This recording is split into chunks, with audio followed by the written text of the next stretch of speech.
Hi, hello, வணக்கம் LV viewers. இன்னைக்கு டியூஸ்டேங்க. இன்னைக்கு வந்து நான் என்ன கோலம் போட்டிருக்கேன் அப்படின்னா, ஒரு சர்க்குலர் டிசைன் கோலம் தான் போட்டிருக்கேன். புள்ளி பார்த்தீங்கன்னா, சந்து புள்ளி கோலம் தான்.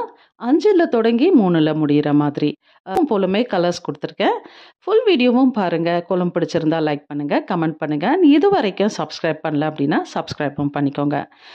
2 வீக்ஸ் பேக் பார்த்தீங்கன்னா, உமன்ஸ் டேக்காக ஒரு கிஃப்ட் அனௌன்ஸ்மென்ட் பண்ணியிருந்தேங்க. அதில 8 பேர செலக்ட் பண்ணியிருந்தேன். நம்மளோட சேனலுக்கு சப்போர்ட் பண்ணி, கமெண்ட் பண்ணிட்டு வர அவங்கள செலக்ட் பண்ணி, அவங்களுக்கு மெசேஜ் கூட அனுப்பிச்சு வச்சிருந்தேன். உங்களோட அட்ரஸ் அனுப்பி விடுங்க அப்படின்னு சொல்லி. அதில பார்த்தீங்கன்னா, 4 ஓல்டு சப்ஸ்கிரைபர்ஸ் பார்த்தீங்கன்னா, நமக்கு அட்ரஸ் அனுப்பிச்சு வச்சிருந்தாங்க. இந்த புது சப்ஸ்கிரைபர்ஸ் 4 பேர் வந்து அவங்களோட அட்ரஸ் அனுப்பல. என்ன ரீசன் தெரியல. ஆனா நான் என்ன நினைக்கிறேன் அப்படின்னா, இந்த ரீசன்ட் டேஸ்ல ஏதோ ஸ்கேம் அது மாரியெல்லாம் பண்ணிட்டு இருக்காங்க. அந்த மாதிரி ஏதாவது பண்ணுவாங்களோ அப்படின்னு சொல்லி பயந்துட்டாங்களா என்னன்னு தெரியல. ஸோ இத்தனை நாள் வரைக்கும் அதுக்காக தான் நான் வெயிட் பண்ணிகிட்டே இருந்தேன். ஸோ ரொம்ப லேட் ஆகுதுன்னு சொல்லிட்டு, இருக்கிற அந்த 4 பேருக்காவது நம்ம கிஃப்ட் அனுப்பிச்சு வச்சிடலாம் அப்படின்னு சொல்லி நான் அனுப்பி வைக்கிறேன். ஸோ அதுக்கான ஷார்ட்ஸ் வந்து நாளைக்கு வரும். ஸோ பாருங்க.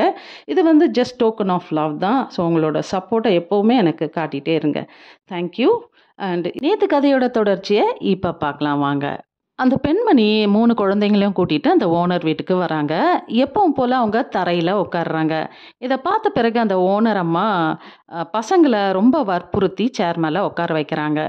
அந்த பெண்மணி சொல்றாங்க, "என் பசங்க என்ன போலவே இருக்கக்கூடாதுன்னு தான்மா நான் இவ்ளோ கஷ்டப்பட்டு படிக்க வச்சேன்.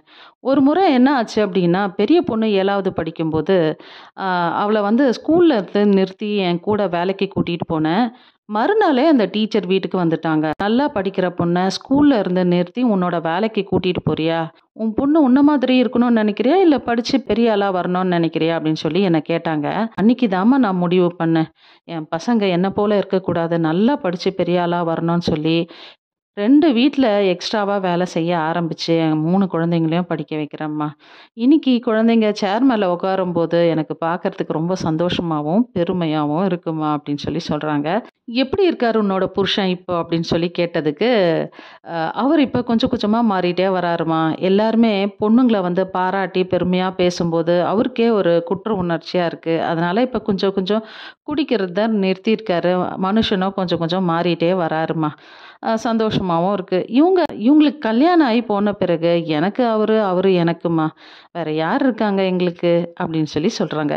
இந்த கதையில இருந்து 3 விஷயத்த நம்ம தெரிஞ்சுக்கலாங்க. ஒண்ணு பார்த்தீங்கன்னா, அவங்களோட விடாமுயற்சி. 3 குழந்தைங்களையும் எப்படியாவது படிக்க வச்சே தீரணும் அப்படின்னு சொல்லி அவங்க எடுத்துக்கிட்ட அந்த முயற்சி. 2வது விஷயம் என்னன்னு பார்த்தீங்கன்னா, இப்ப இருக்க காலகட்டத்தில கணவனும் மனைவிக்குள்ள சின்ன சின்ன வேறுபாடுகள் வந்து பிரிஞ்சு போறாங்க. அந்த மாதிரி இல்லாம கணவன ரொம்ப அழகா மெயின்டெயின் பண்ணி, அவரு மாறத்துக்கான காரணமே இவங்களோட பொறுமை தான் சொல்லி சொல்லலாம். 3வது பார்த்தீங்கன்னா, யாரையும் எந்த காரணத்துக் கொண்டும் அவங்களோட உருவத்த வச்சோ, இல்ல அவங்க செய்ற செயல வச்சோ நம்ம மதிப்பிடக்கூடாதுன்னு கூட தெரிஞ்சுக்கலாம். ஸோ இதோட நம்ம கோலமும் முடிஞ்சுதுங்க. கோலமும் கதையும் உங்களுக்கு பிடிச்சிருந்தா லைக் பண்ணுங்க, கமெண்ட் பண்ணுங்க.